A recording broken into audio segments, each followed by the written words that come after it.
안녕하세요. 저는 경기도 일산에 살고 있는 30대 미혼 여성입니다. 저는 성인이 되었던 20살 때부터 온갖 종류의 아르바이트를 해서 비교적 학교만 다니던 또래 친구들보다는 사회생활을 일찍 많이 해본 편입니다. 사실 고등학교 때도 편의점 아르바이트 같은 것을 했고요. 그래서 저 나름대로는 사람과 사람 사이의 관계에 대해서는 잘 알고 있는 편이라고 생각을 해왔는데요. 얼마 전 저는 파혼을 겪게 되면서 제가 가신해왔던 믿음이 자만이 아니었나 하는 생각을 하게 되었습니다. 다른 일도 그렇지만 특히나 자신이 사람을 잘 안다는 것만큼 오만한 일은 없는 것 같습니다. 특히나 그 상대가 내가 사랑해왔던 사람이라면 더더욱 그 사람을 잘 알고 있다는 착각에 빠지기가 쉬운데요. 사실상 내가 알고 있는 건 나 자신뿐이고 내가 아닌 타인을 온전히 이해하기란 불가능에 가깝다는 것도 알게 되었고요. 조금만 더 늦었다면 저는 그 끝 모를 오해 속에서 결혼을 했다가 이혼을 할 뻔했습니다. 파혼으로 끝난 게 하늘이 도운 게 아닌가 싶을 정도였죠. 혹시 저와 비슷한 경험을 하고 계신 분들이 있다면 제 사연이 도움이 되었으면 하는 마음에 보내봅니다. 1년 전까지만 해도 저는 2년을 만난 남자친구와 결혼 준비를 하고 있었습니다. 지금은 다 과거가 되어버린 이야기지만요. 남자친구와 처음 만났던 건 제가 32살이 되던 해였습니다. 사실 저는 남자친구를 만나기 전까지 연애를 그렇게 많이 해보지 않았습니다. 그렇다고 제 주변에 소위 남사친이라고 하는 남자 사람 친구가 없는 것도 아니었는데 이상하게 연인 관계로 발전하는 건 어렵더라고요. 왜 그런 말도 있잖아요. 남녀를 막론하고 연애를 시작도 못하는 건 외모가 나빠서고 시작한 연애를 오래 지속하지 못하는 건 성격에 문제가 있어서고 결혼까지 못하는 건 조건이 나빠서라고요. 이 말이 맞다면 저는 제 성격을 검증해 보기도 전에 외모라는 1차 관문에서부터 탈락한 셈이죠. 그래도 간혹가다 길에서 번호도 따여보고 저한테 고백해오는 사람들이 있었던 걸 보면 또 그렇게 나쁘지만은 않은 것 같은데 말입니다. 그것조차 제 착각이었을 수는 있겠죠. 거기다 친구들은 20살이 되자마자 그동안 못했던 걸 다 해보겠다는 듯 너나 할 것 없이 연애를 시작했는데 그때 저는 연애보다는 다른 것에 더 관심이 있었습니다. 바로 돈 버는 일이었죠. 고등학교 때도 아르바이트를 해서 돈을 벌어보지 않은 것은 아니었지만 아무래도 미성년자였다 보니 이것저것 제약이 많았거든요. 할 수 있는 일의 종류나 근무 시간에도 제한이 있었고요. 그렇다고 돈을 벌지 않으면 안 될 정도로 집안 형편이 어려웠던 것도 아니었습니다. 오히려 그 반대였죠. 저와 저희 오빠는 그 나이대의 친구들보다 훨씬 용돈을 많이 받는 편이었습니다. 살면서 하고 싶은 게 있는데 돈이 없어서 못 해본 적은 없을 만큼요. 그렇다고 막 엄청난 재벌, 금수저 이런 건 아니었지만요. 말하자면 소소하게 갖고 싶은 걸 가질 수 있는 정도였죠. 갖고 싶은 게 있으면 언제든 가질 수 있다 보니 오히려 무력은 크게 없어졌습니다. 당연히 돈에 한이 맺혀서 나는 어떻게든 아등바등 돈을 벌어야겠다 이런 목표 의식도 없었죠. 제가 집중했던 건 순수하게 돈을 벌어들이는 재미 그 자체였습니다. 일에서 벌어들이는 돈의 액수가 아니라요. 사실 저는 공부머리는 없는 편이었어요. 어릴 때부터 열심히 공부해서 좋은 학교에 간 친오빠와는 딴판이었죠. 원래 한 집에 태어난 형제 자매들도 다 성격이나 성향이 천차만별이라고 하니까요. 공부머리도 없는 데다 공부에 관심도 없어서 대학도 안 가려고 했지만 아버지의 격렬한 반대로 간신히 전문대에 들어갔고요. 그래도 요즘 세상에 개나 소나 다 있는 대학 졸업장만큼은 꼭 있어야 한다고 하시더라고요. 아버지 소원이라고도 하시면서요. 그때는 정말 쓸데없는 돈 낭비라고 생각했지만 지금 와서 생각해보니 아버지의 말씀이 맞았던 것 같습니다. 흔히들 대학생활은 사회생활의 축소판이라고 하잖아요. 거기서 적든 많든 혹은 뭐가 되었든 보고 느끼는 게 있었던 것 같습니다. 그리고 나중에 깨닫게 된 사실이지만 거기서 수업이나 졸업을 위해서 땄던 소소한 자격증들이 저에게 작은 성취감을 주기도 했고요. 아마 그때 그런 성취감을 얻어보지 않았더라면 나중에도 뭔가를 할 때 지레 겁먹고 도전조차 하지 않았을 일들이 많았을 겁니다.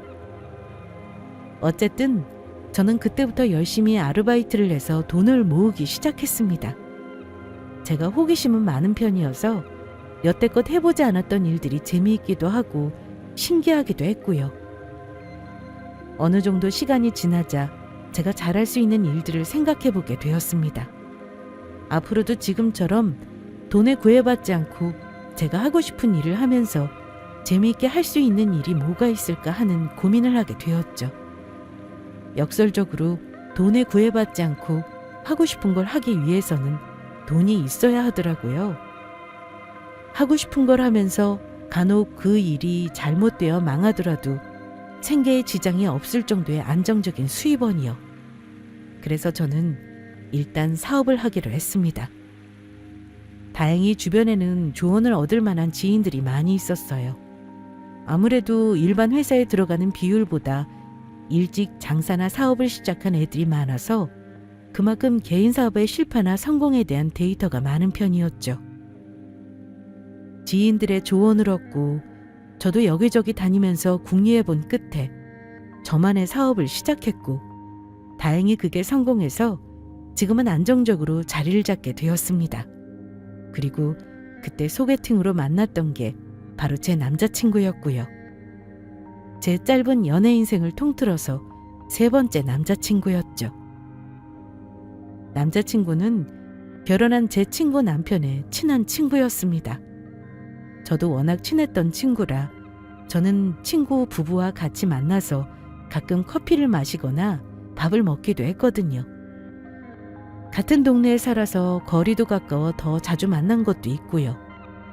그날도 친구의 생일이라 평소처럼 셋이서 놀다 사진을 찍었고 그 사진을 친구 남편이 본인의 SNS에 올린 뒤 저를 태그를 걸었죠. 마침 그 사진을 본 제 남자친구가 친구 남편에게 소개를 시켜달라고 졸랐다고 하더라고요. 야, 군영 한번 나가봐. 우리 남편 말로는 진짜 괜찮은 사람이래. 나도 사진 봤는데 얼굴도 괜찮더라. 무슨 소개팅이야. 나 그런 거 너무 어색해서 별론데. 웃기는 소리 하지 말고. 네가 지금 어색하고 아니고를 가릴 처지야? 너 이제 30대다. 결혼 안 할 거야? 아니 뭐 괜찮은 사람 만나면 하기는 할 건데 근데 그 사람은 내가 뭐가 좋아서 소개를 받고 싶대? 잘 알지도 못하면서? 잘 모르니까 만나서 서로 알아가야겠지? 네 번호 이미 줬고 이번 주 주말에 만날 수 있다고 전달했으니까 무조건 나가? 지지배야. 왜 마음대로 정해 그걸. 나 아직 만날지 말지 마음의 준비도 못했는데. 마음의 준비가 왜 필요해? 가서 준비해 마음은. 그리고 그 사람 공무원이라더라? 직업도 멀쩡하고 괜찮지 않아? 아버지도 공무원 퇴직하셨다고 하고. 아무튼 결혼 상대로 괜찮은지 잘 살펴보고 어지간하면 만나봐. 그렇게 친구에게 반강제로 둥 떠밀리듯 나간 자리에서 만난 게 그 사람이었습니다. 저와는 동갑이었고 이런 자리가 어색한 나머지 엄청나게 뚝딱거리는 저와 달리 그 사람은 너무나 자연스럽게 분위기를 잘 이끌어 갔습니다. 전해 듣기로 친구들 사이에서도 원래 분위기 메이커라고 하더니 선 넘지 않게 적절하게 치는 개그 코드도 잘 맞았고 성격도 시원시원했고요. 키도 크고 취미로 마라톤을 한다고 들었는데 그래서 그런지 몸도 좋아 보였죠. 사실 예전에도 친구 남편 SNS에서 제 사진을 본 적이 있는데 그때도 너무 예뻐서 소개시켜달라고 하고 싶었던 걸 망설이느라 못했다고 하더라고요. 사실인지 그냥 저를 기분 좋게 해주려는 말인지는 모르겠지만요. 그렇게 몇 번을 만나다 보니 비록 첫눈에 반한 정도는 아니었지만 괜찮은 정도의 호감이 생겼습니다. 친구에게 말했더니 원래 그 정도의 감정으로도 시작하는 게 30대의 연애라고 하더라고요. 요즘은 소개팅에서 나쁘지 않은 정도의 사람을 만나기도 정말 어려운 일이라고요. 그 말에 용기를 내서 일단 만나보기로 했습니다. 저는 원래 만나면서 감정을 키워가는 타입이기도 했고요. 우리와 달리 저희는 금방 친해졌습니다. 남자친구 집과 저희 집은 차로 편도 2시간이 걸리는 약간 장거리였어요. 자연히 저희는 주말밖에 만날 수가 없어서 지치지 않을까 조금 걱정했거든요. 하지만 걱정했던 것이 무색하게도 주말에만 만나게 되니 보지 않은 사이에 서로 더 애틋해지고 주말에는 무조건 서로에게 집중하게 되는 순기능이 있더라고요. 오히려 매일 보는 커플이 더 많이 싸운다는 통계가 있기도 하니까요. 사실 남자친구와 저는 너무도 다른 사람이었습니다. 하는 일이 그렇기도 했고 가정 환경도 너무 달랐고요. 살면서 겪은 일들도 참 많이 다르더라고요. 단적인 예를 들자면 저는 공부라고는 거리가 먼 삶을 살았고 어릴 때 어머니가 돌아가셔서 아버지 밑에서 자랐지만 사실 아버지 말은 잘 안 듣는 편이었고요. 특별히 사고를 친 적은 없지만 그렇다고 또 특별히 아버지의 기대치를 충족하는 딸은 아니었죠. 하지만 남자친구는 공무원이신 아버지를 따라 공무원이 될 정도로 보수적이고 엄격한 집안 분위기 속에서 자랐더라고요. 지금까지 살면서 부모님 말씀을 거역해 본 적도 손에 꼽을 정도로 없다고 했고요. 학생 때는 열심히 공부하라셔서 열심히 공부했고 그래서 좋은 학교에 들어갔고 취업할 때도 부모님 뜻에 따라 공무원이 되었다고 하더라고요. 자기는 다른 일 해보고 싶지는 않았어? 부모님이 하라고 하셔도 직업까지 따라야 하는 건 아니잖아. 다행히 나는 딱히 하고 싶었던 다른 일은 없었어. 다른 게 하고 싶었다면 그럴 수도 있었겠지만 어쨌든 부모님이 원하시고 내 능력으로 할 수 있는 일이면 들어드리는 게 나쁘다고는 생각 안 했어. 이걸 하늘이 내린 효자라고 하는 게 아닐까? 우리 아버지는 내가 친자식이 맞는지 궁금하다고 할 정도로 내가 말을 안 들었는데. 남자친구의 이야기를 들으면 들을수록 신기하기만 했죠. 하지만 남자친구가 그런 효자가 된 데에도 사연이 있기는 했습니다. 사실 그 사람에게는 밑으로 남동생이 하나 더 있었다고 하더라고요. 하지만 어릴 때 친구들과 물놀이를 갔다가 불의의 사고로 물에 빠져서 세상을 떠나게 되었다고 했고요. 너무 슬퍼하시는 부모님을 보면서 그때 생각했다고 하더라고요. 동생의 빈자리를 채우기 위해 더 착한 아들이 되어야겠다고 결심했다고요. 본인도 어린 나이였을 텐데 그 나이에 그런 깊은 생각을 했다는 게 저는 대견하기도 하고 안쓰럽기도 했죠. 그러는 경미 너는? 하고 싶은 일 없었어? 나는 그런 건 없었어. 그냥 이것저것 해보면서 재미있는 일을 찾아다녔고 사실 어릴 때는 책 읽는 것도 너무 싫어했어서 공부라고는 관심도 없었지 뭐. 혹시 남들처럼 회사에 취업할 생각은 없어? 응, 없어. 나는 회사원은 적성이 아닌 것 같아.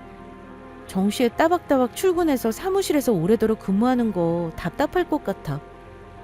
4년 전쯤에 제가 시작했던 건 바로 스터디 카페 사업이었습니다. 처음에는 아버지의 도움도 받았고 거기다 대출까지 내어서 시작하는 바람에 기대했던 목표를 맞추는 일이 빠듯했었습니다. 하지만 독서실이 문을 닫고 카페와 독서실의 장점이 결합된 스터디 카페가 학생들 사이에서 인기를 끌기 시작하면서 시간이 흐를수록 매출이 급상승했습니다. 생각했던 매출을 올리기까지는 그리 오래 걸리지 않았고요. 지금은 스터디 카페 4개를 관리하고 있었죠. 스터디 카페 자체가 청소 외에는 딱히 관리할 게 없고 무인으로 운영되는 시스템이 대부분이었거든요. 매장 4개를 관리해도 제가 딱히 할 일은 그렇게 많지 않았습니다. 물론 매일 출근 도장을 찍기는 했지만 정시에 출근해서 정시에 퇴근하는 직장인들처럼 오랜 시간을 들일 필요도 없었죠. 그저 매일 정해진 시간에 청소만 깨끗하게 제때 해주고 가끔씩 커피 기계라든지 출입이나 정산 시스템이 문제가 생기면 나가서 해결하는 정도가 전부였습니다. 그래서 저는 늦지막히 일어나 스터디 카페들을 모두 돌며 짧게 일을 보고 그 뒤는 자유시간을 가졌습니다. 남들이 보기에는 백수나 다름없는 삶이었죠. 사실 제가 생각해도 그런 오해를 하기 딱 좋았고요. 처음 남자친구를 사귀게 되었을 때도 제 직업을 묻길래 그렇게 소개했습니다. 그냥 가족이 하는 스터디 카페 관리하면서 저도 거기서 책도 읽고 공부도 하고 유튜브도 보고 한다고요. 그리고 가끔씩 아버지 일을 도와드리고요. 사실 스터디 카페 초기 자금에 아버지 돈이 들어가 있었기 때문에 엄밀히 말해서 틀린 말도 아니었어요. 지금이야 그때 빌린 돈도 다 갚아드렸지만 1호 매장은 명의도 제가 아닌 아버지 명의로 시작했고요. 그런데 공인중개사 시험은 진지하게 공부하고 있는 거야? 일단은 그렇지. 요즘 제일 관심 있고 재미있는 건 이건데 막상 시험 통과해서 부동산에 일하러 다니면 또 재미없어질지도 모르지만 어쨌든 그건 해봐야 할 것 같아. 그래? 그래도 지금은 자기가 하고 싶은 걸 찾아서 다행이네. 그리고 요즘에는 제가 관심이 있는 일이 따로 생겼는데 그게 바로 공인중개사 시험이었습니다. 요새 워낙 임장인이 뭐니 하는 것들이 유행이잖아요. 물론 저도 처음부터 관심이 있었던 건 아니었습니다. 다만 스터디 카페를 확장하면서 여기저기 상가를 보러 다니다 보니 점점 흥미를 갖게 된 거였죠. 거기다 마침 아파트를 사려던 사촌 언니를 따라서 구경 다니던 게 호기심에 불을 붙였고요. 일단 이 일을 배워두면 꼭 부동산 일을 하지 않더라도 나중에 내 집을 살 때라도 유용하게 쓰일 것 같았습니다. 하지만 역시 공부가 쉬운 건 아니더라고요. 머리가 한창 잘 돌아가던 학창 시절에도 공부를 잘하지 못했는데 이 나이에 시험으로 뭔가를 이루려고 하니 절대 쉬운 일이 아니었습니다. 2년을 붙들고 있는데 점수를 보면 합격할 기미도 보이지 않으니 남자친구에게도 조금 민망하기는 하더라고요. 하지만 제가 돈을 안 벌고 있는 것도 아니고 시험이야 시간이 얼마가 걸리든 합격하기만 하면 되는 거니까요. 너무 조급해하지 않기로 했습니다. 그래서 요즘은 스터디 카페에 나가서 청소 겸 그날의 관리를 마친 뒤 별일 없으면 저녁까지 거기서 공부하고 오는 게 하루 일과가 되었고요. 공부는 공부고 일단 이번 주에 우리 부모님 만나기로 한 거 잊지는 않았지? 아, 당연하지. 나 안 잊었어. 어머님은 저번에 뵌 이후로 진짜 오랜만에 뵙는 것 같다. 그런데 나 무슨 옷 입고 가야 하지? 조금 긴장돼. 긴장할 것도 많다. 아무거나 입어도 예쁘니까 그냥 편하게 입고 와. 에이, 그래도 어떻게 그래. 아, 그리고 식당은 내가 예약해뒀어. 이따가 괜찮은지 한번 봐줘. 그리고 돌아오는 주말에는 한 달 전부터 잡아뒀던 예비 시부모님과의 점심 약속이 있었습니다. 왜냐면 정확히 2달 전 오늘 저는 남자친구에게서 프로포즈를 받았고 그걸 받아들이기로 해서 현재 결혼을 준비 중이기 때문이었죠. 사실 나이가 나이다 보니 20대 때의 연애보다는 조금 속도가 빠르게 진행되는 감도 없지 않아 있습니다. 2년이 결혼을 결정하기에는 길면 길고 짧다면 짧을 연애 기간이잖아요. 남자친구와 저는 지금까지 성격도 잘 맞았고 심각한 트러블도 없어서 연인으로는 나쁘지 않던 사이였습니다. 하지만 이 정도의 만남으로 결혼을 해도 될지는 저도 조금 의문이 있었죠. 사랑을 하지 않아서가 아니라 결혼을 할 정도의 마음이 어떤 건지에 대한 확신이 없어서였죠. 거기다 제가 연애를 많이 해보지 않았어서 비교할 만한 대상이 없기도 했고요. 친구들에게 물어보았지만 다들 너무 사랑해서 하는 게 결혼이 아니라 때 맞춰 옆에 있는 사람과 하는 게 결혼이라는 자주 들었던 얘기들을 해줄 뿐이었고요. 어쨌거나 수백 가지 장점은 없어도 특이할 만한 단점이 없으면 결혼은 하는 거라고요. 그리고 이 결혼을 진행하지 않을 이유도 딱히 없었습니다. 두 사람 중 누구 한쪽의 입에서 결혼 이야기가 나온 순간 그 이후의 선택은 진행하거나 헤어지거나 둘 중 하나였으니까요. 남자친구와 헤어지고 싶은 마음은 없었으니 그렇다면 남은 선택은 하나뿐이었죠. 그리고 기왕 결혼하기로 했으니 순조롭고 원만하게 진행되길 바랄 뿐이었습니다. 오랜만이네요. 어서 와요. 네, 어머님. 그동안 잘 지내셨죠? 아버님도 처음 뵙겠습니다. 예비 시어머니는 이번이 무려 3번째 만남이었습니다.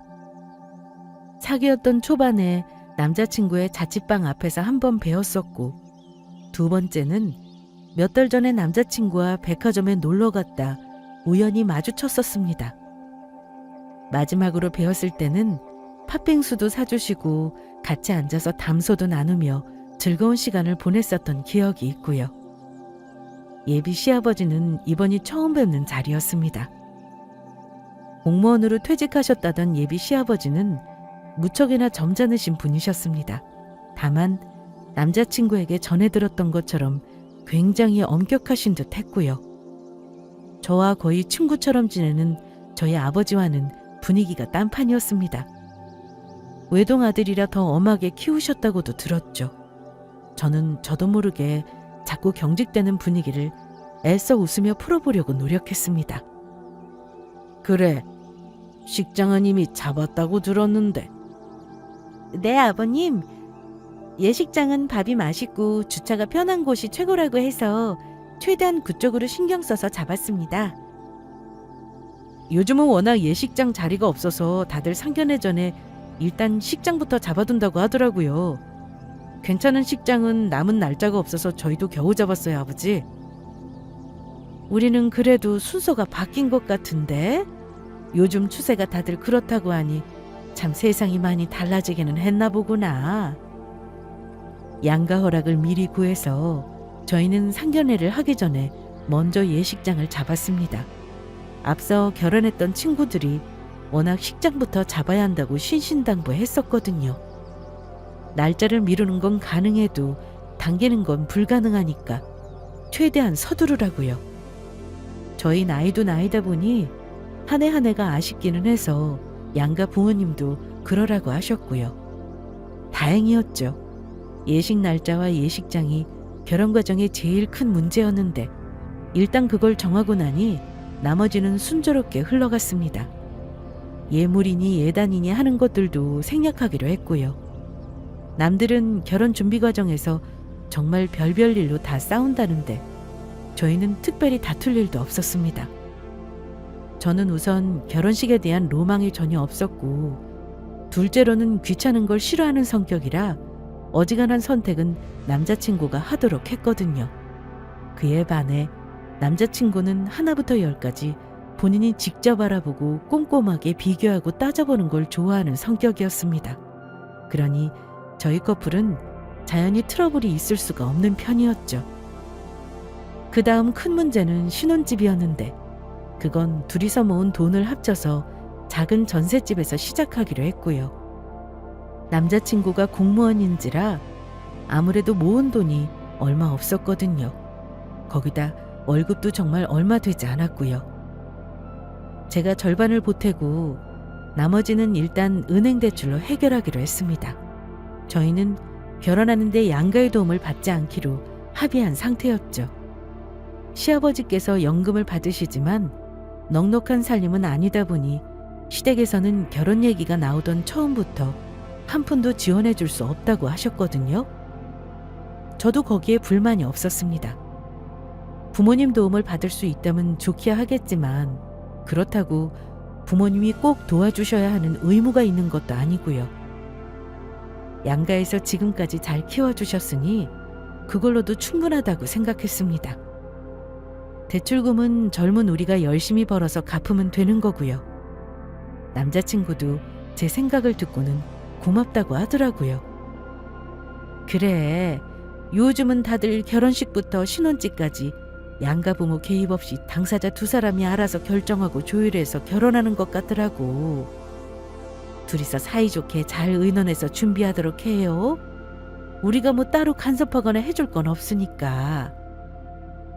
네, 걱정하시는 일 없도록 저희가 잘 준비하겠습니다. 내가 항상 경미 씨 같은 딸 가지는 게 소원이었는데 며느리로 오게 돼서 얼마나 기쁜지 몰라요. 말씀 이제 편하게 하세요. 저도 어머님 아버님이랑 한 식구가 되어서 많이 기쁘게 생각하고 있습니다. 부족한 부분이 많겠지만 앞으로 두 분께 제가 더 잘할게요. 어머, 고마워라. 말하는 것도 어쩜 저렇게 이쁘게 하는지. 이제 나를 친정엄마라고 생각해요. 나도 친딸처럼 생각할 테니까. 예전부터 느꼈던 거지만 예비 시어머니는 시원시원하신 분이셨어요. 남자친구의 대체로 차분한 성격은 시아버지를 닮았다면 때때로 보이는 쿨함은 시어머니를 닮은 것 같더라고요. 거기다 제가 친정어머니가 안 계신 게 꺼려질 수도 있다고 생각했는데 오히려 먼저 저렇게 말씀해 주시니 감사할 따름이었습니다. 그날 저는 예비 시어머니가 차려주신 음식을 맛있게 먹고 좋은 시간을 보내고 집으로 돌아갔습니다. 앞으로도 이렇게만 지낼 수 있다면 얼마나 좋을까 생각하면서요. 집으로 돌아가는 길에 예비 시어머니에게서 문자가 왔더라고요. 오늘 너무 즐거웠으니 조만간 밖에서 만나서 또 차 한잔 하자고 하시면서요. 저도 알겠다고 답장을 드렸죠. 그 뒤로 또 한동안 저희는 결혼 준비에 바빴습니다. 업체 선정이며 옵션 선택 같은 것들을 남자친구가 선호도를 매겨 알려주면 저는 거의 몸만 따라가서 참석하고 오는 수준이었지만 그래도 할 일이 산더미더라고요.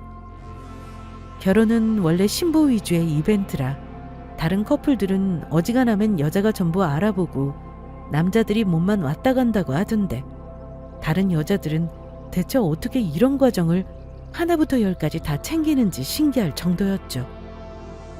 그 사이 남자친구는 저희 집에 와서 아버지와 결혼한 오빠네와도 가벼운 식사 자리를 2번 더 가졌고요. 저희 집에서도 남자친구를 좋게 보셔서 별다른 반대는 없었습니다.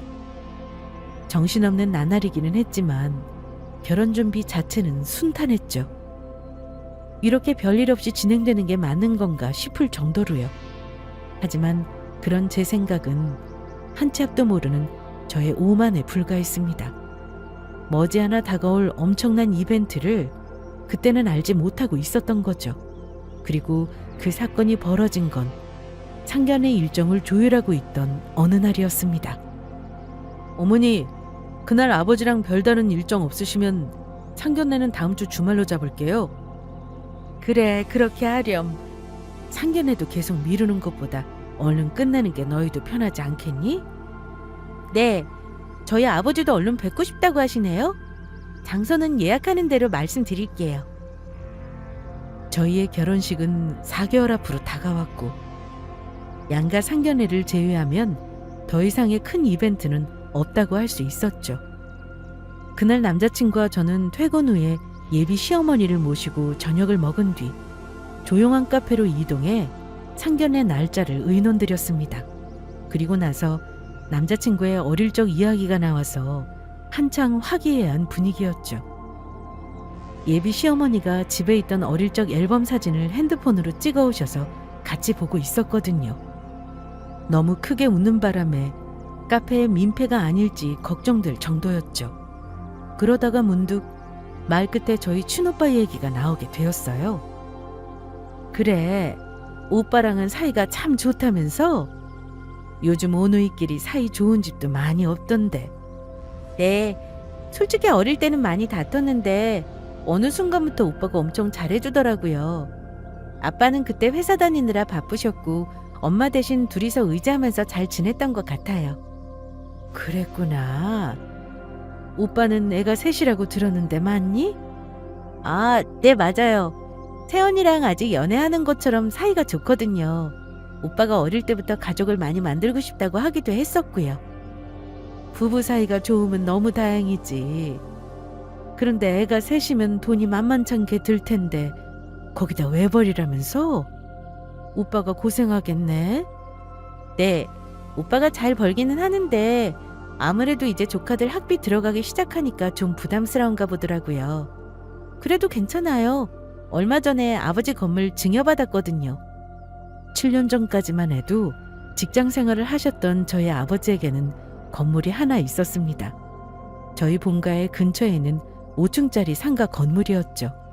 많이 크지는 않고 좀 오래되긴 했지만 대로변에 있어서 유동인구가 많은 덕택에 월세 수익은 쏠쏠한 곳이었어요.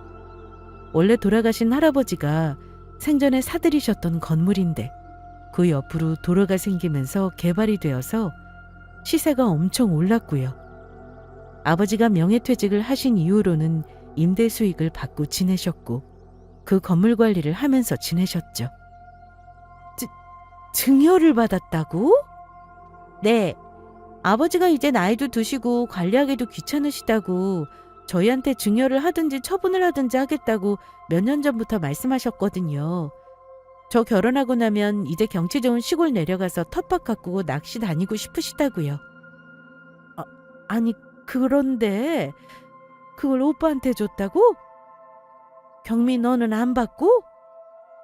그런데 말을 하다 보니 예비 시어머니 반응이 조금 이상했습니다. 너무 놀라시더라고요. 네, 저희가 팔기는 아깝다고 해서 증여하시기로 했어요. 그리고 건물은 제가 먼저 오빠네 주라고 말씀드린 거고요. 저야 아직 애도 없고 결혼도 안 했는데 오빠는 월급쟁인데 조카들도 많으니까요. 제가 얘기한 건 모두 사실이었습니다. 제가 너무 착해서 이런 건 절대 아니었고요. 다만 어릴 때부터 오빠가 저를 엄마 대신 챙겨주기도 했고 아직까지도 저랑 사이가 정말 좋았거든요. 제가 사업 초반에 헤맬 때도 오빠가 이것저것 알아봐주면서 많이 도와줬었고요. 저야 사업을 하니 상관없지만 오빠는 월급쟁이라 수입에 한계가 있는데 애기들도 많으니 그동안 힘들어하는 게 뻔히 보였거든요. 수당을 받느라 야근도 많이 한다고 들었는데 오빠가 좀 편하게 살면 좋겠다 싶었죠. 그렇다고 아주 공짜는 아니었습니다. 오빠가 미안하다며 임대료 수익만큼은 꼭 나눠야 한다고 해서 아버지와 셋이서 나눠서 받고 있었죠. 이게 대체 무슨 말 같지도 않은 소리야? 예, 대훈이 너도 이 사실 알고 있었니? 시어머니는 입술까지 파르르 떠시며 옆에 있던 남자친구의 어깨를 두드리시더라고요. 당연히 남자친구는 이 사실을 알고 있었습니다. 제가 몇 달 전에 증여가 끝난 이후로 다른 얘기를 하다가 말 끝에 이 얘기를 했거든요. 사실 저희 아버지에게 건물이 있다는 것도 연애 초반에 실수로 나온 이야기였고요. 남자친구는 말없이 고개만 끄덕였습니다. 남자친구의 대답에 예비 시어머니는 어이가 없다는 듯 잠시 말을 잇지 못하셨습니다. 저는 이 뜻밖의 상황에 약간 당황스러워서 여쭤보았죠. 어머님, 왜 그러세요? 무슨 문제라도 왜 그러냐고? 몰라서 묻니? 너 봐줄 건 네 아빠 건물뿐인데 뭐하러 결혼을 시켜? 참말 말고 당장 그 건물 다시 오빠한테 받아오든지 아니면 이 결혼 여기서 관둬라. 네? 우리는 네가 친정아버지한테 받을 건물이 있다길래 그래 좀 마음에 안 차는 며느리여도 참자 싶었다. 대훈이도 너 아니면 안 된다고 생전 안 그러던 애가 하도 고집을 부리니까. 그런데 뭐? 그걸 오빠한테 홀랑 주라고 했다고? 기가 막혀서 진짜. 어머니, 여기서 그런 얘기를 왜 하세요? 나중에 제가 다시 말씀드릴 테니까 그만하세요. 저는 이게 대체 다 무슨 소리인가 싶었습니다. 저도 어이가 없어서 남자친구를 쳐다봤더니 남자친구는 이미 본인 어머니의 이런 반응을 짐작하고 있었다는 듯 굴더라고요. 저는 그제야 알았습니다. 지금까지 시댁에서 저를 있는 그대로 예뻐하시는 줄 알았는데 현실은 정반대였다는 걸요. 나중에 알게 된 사실이지만 예비 시댁에서는 제 조건 하나하나 전부 마음에 들지 않았는데 저희 아버지에게 건물이 있다고 한 순간부터 태도를 싹 바꿔서 그런 내색을 하지 않기로 했다는 겁니다. 황당한 얘기는 거기서 끝이 아니었습니다. 대훈이 너도 제정신이야? 아니 학교도 전문대인지 뭔지 제대로도 못 나온 못 배운 애를 거기다 제대로 된 직업도 없고 일도 안 한다고 할 때도 내가 참았다. 그것뿐이면 내가 말을 하네. 어머니까지 안 계신다니 정말 마음에 드는 게 하나도 없었어. 그런데 이게 무슨 소리야? 건물이 없다고? 어쩌면 이런 걸 감쪽같이 속이니? 너 네 아버지 체면은 생각도 안 해? 전 그런 거 필요 없다고요. 그냥 경미만 있으면 돼요. 건물이 뭐가 중요해요? 제가 돈 버는데. 말 같지도 않은 소리 하지도 말아라. 애초에 조건만 보고 보면 너랑 갖다 붙일 수도 없는 결혼이었어. 우리가 너 이런 결혼시키려고 지금껏 그 고생해서 공부시킨 줄 알아? 저를 앞에 두고 하는 두 사람의 대화를 듣고 있자니 저는 황당하다 못해 머리 뚜껑이 열린다는 게 어떤 느낌인지 알 것 같았습니다. 제가 거기다 뭐라고 말을 하기도 전에 예비 시어머니는 자리를 박차고 일어나시더라고요. 나는 이 결혼 절대 허락 못하니까 둘이 여기서 끝내든지 건물을 받아오든지 결정해라. 그게 저희의 마지막 대화였죠. 예비 시어머니가 나가고 나서 저희 사이에는 정적이 흘렀습니다. 저는 헛웃음이 나오더라고요. 분명히 불과 10여 분 전까지만 해도 그렇게 화기애애한 분위기였는데 어떻게 한순간에 이렇게 사람이 돌변할 수가 있는 건지 눈앞에 똑똑히 보고도 믿기지가 않더라고요. 어이가 없어서 말문이 막힌 제 눈치를 안절부절 살피며 남자친구는 어쩔 줄을 몰라 했습니다. 미안해 경미야. 어머니가 저러실 줄은 몰랐어. 내가 다 수습할게. 대체 지금 이 상황 뭐야? 너희 어머니 하신 말씀 다 사실이야? 정말 처음부터 반대하셨던 거냐고. 실은 우리 부모님이 탐탁치 않아 하시긴 했어. 그래도 상관없어. 난 너랑 결혼할 거야. 건물 같은 것도 필요 없어. 네가 필요 없는 게 무슨 소용이야 지금? 너의 어머니가 건물 없으면 이 결혼 죽어도 안 된다고 하시는데? 남자친구는 그날 제게 거듭 미안하다고 사과했습니다. 자기 집은 본인이 알아서 수습할 테니 이번 한 번만 이해하고 넘어가 달라고 빌었고요. 저도 머리가 복잡해서 더 이상 생각할 기력도 없이 일단 그날은 그렇게 헤어졌습니다. 집에 돌아간 이후 계속해서 남자친구의 문자가 왔고요. 제가 상견례 날짜를 정하러 간 걸 알고 계시는 아버지가 어떻게 됐냐고 연락이 왔지만 뭐라고 드릴 말씀이 없더라고요. 그래서 곧 말씀드리겠다고 하며 연락을 피했습니다. 하지만 계속 이렇게 시간을 끌 수도 없었죠. 그 뒤로 저는 계속 이날 있었던 일을 다시 떠올렸습니다. 정말 솔직히 말해서 이렇게 반대하시는 줄 진작에 알았더라면 저는 애초에 이 연애 자체를 지속하지 않았을 겁니다. 남자친구는 저만 있으면 된다고 했지만 저는 반대하는 결혼을 할 자신도 없었고 무엇보다 저희 아버지가 이 사실을 아시면 가슴 아파하실 테니까요. 거기다가 반대하시는 조건들도 전 이해가 가지 않았습니다. 학벌이야 제가 열심히 공부를 하지 않은 탓이니 뭐라고 할 말이 없었지만 어머니가 안 계신 건 제 잘못도 아니었고요. 거기다 제대로 된 직업도 없고 일도 안 한다고 하신 이유를 모르겠더라고요. 따로 저희가 제가 하는 일에 대해 얘기를 나눈 적이 없으니 아마도 남자친구에게 전해들은 대로 생각하신 걸 테니까요.